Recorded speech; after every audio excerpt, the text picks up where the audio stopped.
and welcome to another Booktube video from me, Lauren, from Lauren and the Books. How are ya? God, my glasses are filthy. Now, I grant you, it's a bit of a clickbaity title. Am I a bad booktuber? I mean, I've been doing it for 10 years, so I can't be all that bad. But the purpose of this video today is to, the glasses are still filthy, is to go through with you the way I find out about books that are coming out soon, which is a bad booktuber thing that I do. First of all, I don't really do any research into this, and what I tend to do is I tend to go on the Waterstones website, look at what is on the horizon, the biggest new titles for 2024 and beyond, and look there. Now, I have some very dear friends that are booktubers whose videos I watch where they talk about upcoming titles, and I love watching those because that is another way that I learn what books are coming out. But I don't do all that much research of books that are coming out or books that I might be looking forward to. And whenever I do these sort of book tag videos, and inevitably one of the questions is, are there any books that haven't come out this year that you're really excited about? The only sort of ones I ever really know about are like big, Deppy, no. Are big, like if Sally Rooney's got a new book out, for example, or something, and I've seen it sort of everywhere. So yeah, this is the way that I find out about new releases. If I'm not seeing them on Jen or Mercedes channels, I'm going on to Waterstones website and looking at what books they've got coming out. So what I thought I would do is I would go through the books that are currently on the front page of the Waterstones coming soon, biggest new titles for 2024 and beyond. Have a look at them and see if any of these excite me, and we will talk through them together. I'm looking at the first page and no, none of them are exciting me. So I'm not going to spend all that much time with ones that I'm not that interested in. But let's have a look. Okay, so the first one, the number one book apparently people are looking forward to at the moment is David Walliams' book, Super Sleuth, which is illustrated by Adam Stower. Now, I'm never going to say don't read books, because any book is a good book to read, surely. But there's a whole issue I've got with the sort of publishing world and how celebrity writers tend to get lots and lots of publishing deals, and you'll see a lot of children's books out from celebrity authors who previously maybe haven't been. I suppose maybe David Walliams is a bad example of this because he's obviously a writer. He's written many comedy series. I don't like David Walliams anyway, but that's another conversation for another day. But I will not be spending any time reading Super Sleuth by David Walliams, and I would say if your child likes David Walliams books, then have a look at some other authors' books as well, just to see what else is out there. Next up is a book called Quicksilver by Callie Hart, but you can get a signed edition from Waterstones. I mean, I don't know anything about that, but that doesn't look like that's for me at all. So we're not going to even look at the blurb of that. Then we've got Blood of Hercules by Jasmine Mass. I like Hercules. Hercules, the Disney film, is one of my favourite films. But yeah, I'm not much of a Greek myth retelling girl, so I'm not excited in that. Cher the Memoir Part 1. So Cher is doing a whole series of memoirs. Would I be interested in Cher's memoir? The thing is with celebrity memoirs or autobiographies, I tend to quite like to listen to them because they're often narrated by the author and you get much more of a feel for it. So I haven't got that much of an interest in Cher's life. I'm sure it's been an incredibly exciting life, but I'm not thinking, oh yeah, I'd love to read that. But if I did, I'd probably go to it via audio. Next up, I mean, like I said, it's not looking good, is it? She's not excited about any of these books. The Ballad of Falling Dragons by Sarah A. Parker, who apparently is also the best-selling author of When the Moon Hatched, another book that I haven't heard of. That is not the final cover, so I assume that it's not out for a long time yet. I don't feel like I feel excited about that. The next up is Sonny Boy by Al Pacino. Nope, not interested in that either. The next page, oh god, it's looking oh no, there's one on here, two on here that I would be excited about. Okay, so the next one is a Lee Child book, also written by Andrew Child. It's a new Jack Reacher book called In Too Deep. I've never read any books like that. They're not written for me, are they? They're written for the white boys. So yeah, I won't be reading that. The next one up is maybe exciting, although I believe this is in a series. So Impossible Creatures, The Poison King, written by Catherine Rundle. I read, can I reach it? No, I can't reach it. It's up the top there. I read The Golden Mole by Catherine Rundle earlier this year, which is a non-fiction book about creatures that are disappearing from our world, and it was amazing and illustrated beautifully and written beautifully, and it did make me think I would like to read more Catherine Rundle stuff. But this Impossible Creatures, The Poison King, that's in a series that's coming in autumn 2025, so there's every chance that I could maybe have read the previous book in the series there. So yeah, maybe that's something I'd be interested in. The next one, again, not written for me, it's Diary of a Wimpy Kid, Hot Mess. Apparently over 290 million books sold, the Diary of a Wimpy Kid series, which is very excited by Jeff Kiddie. Never read a Diary of a Wimpy Kid book. I'm pleased they're so well enjoyed. Next up is the new R.F. Kuang. Cover to be revealed, Kata Basis. Does it have anything about it? Oh, let's read it. Kata Basis, noun, ancient Greek. The story of a hero's descent to the underworld. Two academic rivals from Cambridge must travel to hell to rescue the soul of their advisor. Getting there was easy. Surviving it and each other is another thing. So it's an unexpected love story. It's coming in August 2025. I will be reading that, so that's quite exciting. So there we go, two that I'm semi-interested in. Then we've got Onyx Storm by Rebecca Yarros. I believe that to be a series as well. I'm not interested in it. Then we've got, oh, it's a John le Carré novel, Karla's Choice by Nick Haraway. That's not for me either. A lot of these, we're obviously going through a moment where a lot of these book covers look exactly the same. Heavenly Bodies by Imani Eru. That is the first in a series. Can Love Overcome Fate? I'm interested in that front cover. It's not out. Oh, it's out this year. It's out on the 28th of November, just after my birthday. Let's have a look. See if it's something I'll be interested in. In a world ruled by the stars, cruel and merciless gods, Elara has been cursed by fate. A prophecy promises she will fall for a star, but no. No, not for me. Okay, but let's get back to it. Brandon Sanderson, Wind and Truth. I've never read a Brandon Sanderson book, but I wonder if that might be something that I'd be into. I hear very good things. When I first started Booktube, it was all about Brandon Sanderson. There's that series, isn't there, where if people ingest certain metals or stuff, they can get magic powers and stuff. Yeah, I mean, I'm not looking at it now gagging for it, so there we go. Then we've got, oh, this looks Christmassy actually. Spectacular by Stephanie Garber, a Caravel novella. Is that Christmassy? It's out this month. Where do I know that name from? She wrote the Caravel series. I mean, will I know that? Let's have a look. Oh, it is Christmassy. Snowflakes are falling, invitations are arriving, and holiday magic is swirling in the capital city of the Meridian Empire. It's Great Holiday Eve. Scarlet Dragna is planning a spectacular holiday celebration for the city. Donatella is searching for the perfect gift. Julian is looking ridiculously handsome and green. And Legend, well, sadly Legend is not a fan of the Great Holiday. Tella is hoping her perfect gift will change his mind. Unfortunately, she hasn't found this perfect gift just yet, but it is Great Holiday Eve. Surely there's some holiday magic swirling around.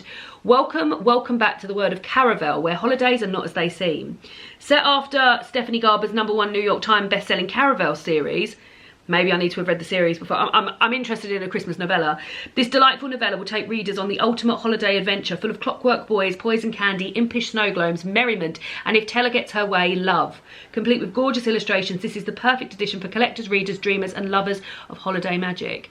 Well, there we go. I mean, if you've read that series, which I have not, I bet that's something very exciting to be getting excited for just before Christmas. So, sadly, I won't be reading it because I haven't read any of the series, but there it is. The front cover is gorgeous. It's like a snow globe with a ballerina in it with lots of like, I mean, I'm going to be inserting the covers here, but it's gorgeous. The last three are not doing anything for me. They're all authors that I recognise the names of. So we've got Bury Our Bones in the Midnight Soil by V.E. Schwab. There isn't a front cover for this. It's not out until June next year. Nah. Then we've got Cassandra Clare, The Ragpicker King. Nice front cover, but nah. Then we've got The Dark Mirror by Samantha Shannon. Nah.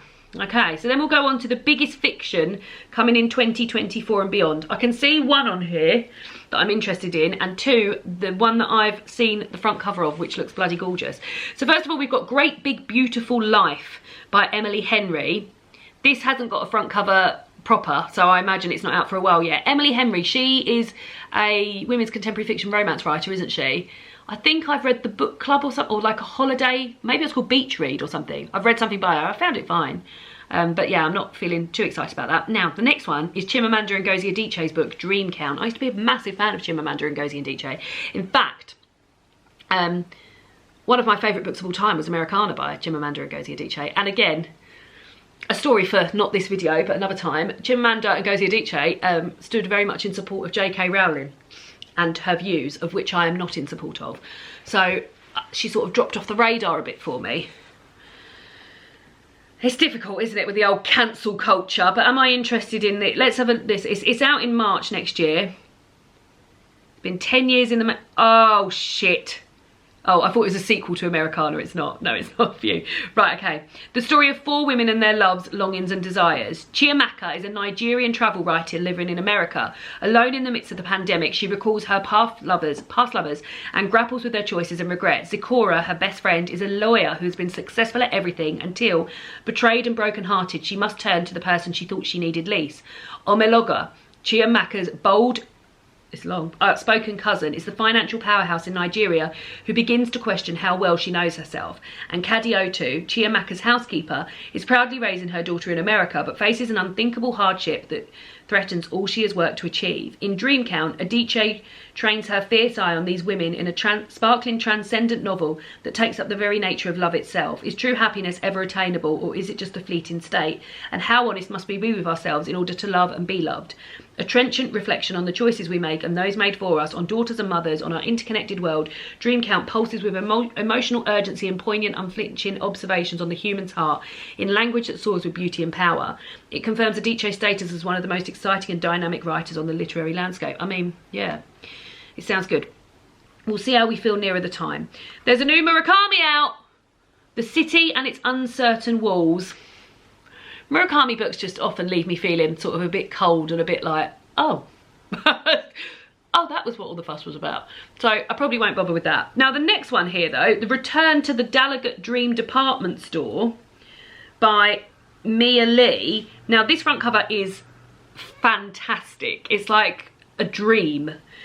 It's got gorgeous sort of like purple rounded mountains, snow topped, with a very colourful train coming through on a beautiful bridge with some lovely gorgeous smoke. Now this is Return to the Dallergut Dream Department Store, I know there is a book maybe just called The Dallergut Dream Department Store which has a similarly gorgeous cover.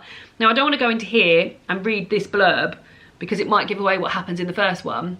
But yeah, I have seen that front cover and been intrigued by it. Now I know nothing of it, but we're not talking about that book today. But maybe I would be interested in that had I read the first one. But let me tell you, the front covers are banging. So let's have a look at that another day once I've done that. Right, the next one is Summer in the City by Alex Astor. Anything with summer at this time, I'm like, no, thank you, I'm deep into my autumn. Now the next one I am excited about. Can you bloody believe it? It's The Strawberry Patch Pancake House by Laurie Gilmore. And I'm currently reading the Pumpkin Spice Cafe book by Laurie Gilmore. These are sort of like seasonal romance women contemporary fiction books that previously I would have absolutely scoffed at. But here I am scoffing at myself for scoffing at those books because I am having such a sort of indulgently, doesn't take much effort, just reading it for what it is, wonderful time reading the Pumpkin Spice Cafe, that I am embarrassed at all my previous views of how embarrassing are women's contemporary fiction books and romance books, because yeah, there's some proper cringe stuff that goes in there, but the actual reading experience I'm having, it's just pure indulgence, and it just sort of reminds me of like reading whatever I could get my hands on when I was younger. And yeah, so this is another in the series. I'm not going to read the blurb because I'm only on the first book. I've got the next 2 books,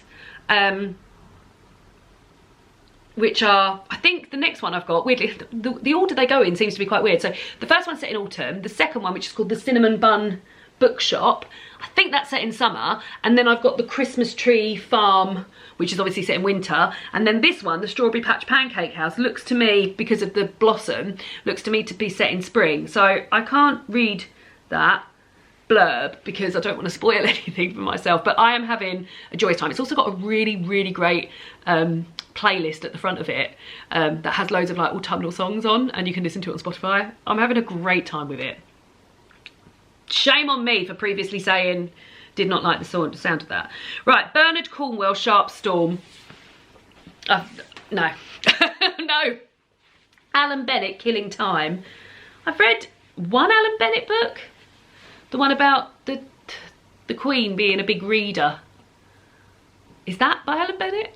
I quite enjoyed that, but no, I'm not excited about that. Eliza Clarke, She's Always Hungry. I haven't read any Eliza Clarke, and I know she's been quite the big moment. Boy Parts, that's one of hers, isn't it? Yeah, so maybe, let's have a look. Yeah, Boy Parts. Let's have a look at the blurb of this. Daphne's being so cute. Oh, so this is out this year as well. This is out on the 7th of... And it's published by Granta, and I've previously just said, like, they never really miss Granta. A teenager longs for perfect skin, a scientist tends to a fragile alien flora, a young man takes the night into his own hands. Each of these characters has a desperate desire. Can any of them be sated? Unsettling, revelatory and laced with her signature dark humour, Eliza Clarke's debut short story collection plumbs the depth of that most basic human feeling, hunger. I'm not a massive short story lover, so it's not for me. Next up is Ali Smith's new book, Gliff. And I've had some real hit and misses with Ali Smith as well. Like, I'm very into the... Well, I say that. I'm into the seasonal quartet she's done, but particularly Winter is one of my favourites of hers. And I've actually reread that a few times now. But other books I've read by Ali Smith, I've been completely lost and felt a little bit, this is a bit too intelligent for me, or this is going a bit over my head. And it left me feeling like, oh, left out. But Gliff is out this year. It's out on Halloween. It's the first of two novels. Gliff, which is a Scottish or northern word for shock, a fright, a transient moment, a glance or a sudden glimpse, will be followed by her second novel called Gliff, spelling differently, a signifying mark, as in hieroglyph. Gliff, the second novel, will tell a story which is hidden in the first. Okay, well, I'm into this now. So the two books will belong together but can be read independently. The two books will form a new step in Ali's writing journey, different in form and feeling from the seasonal quartet. Oh, that's a bit of a shame because I've just said I quite enjoyed that. Plus companion piece. I've never read companion piece, and will look very different too. Ali always keeps her novels under wrap until they're finished, and this is a weird blurb to have on the Waterstones website. And the surprise of reading a book only when it's complete, knowing almost nothing of its content, is part of the magic. Sure, I mean, maybe I will go for that. That sounds interesting, like the fact that there's, yeah, I like a sort of Inception type reading experience and feeling part of a club. So maybe I will go for that. The next one I'm very excited about. I already have a reservation on this at my library. And if it doesn't come in time, because I'm like number 9 in the queue and I don't know how many copies they're ordering, it's actually out really soon. It looks absolutely gorgeous. I'll tell you what it is. It's The Wood at Midwinter by Susanna Clarke, who also wrote Piranesi, which was one of my favourite books a couple of years ago. It's a Christmas short story. And it's about 19-year-old Meraldis Scott is an unusual girl. She can talk to animals and trees, and she is only ever happy when she's walking in the wood. One snowy afternoon, out with her dogs and Apple the pig, stop it.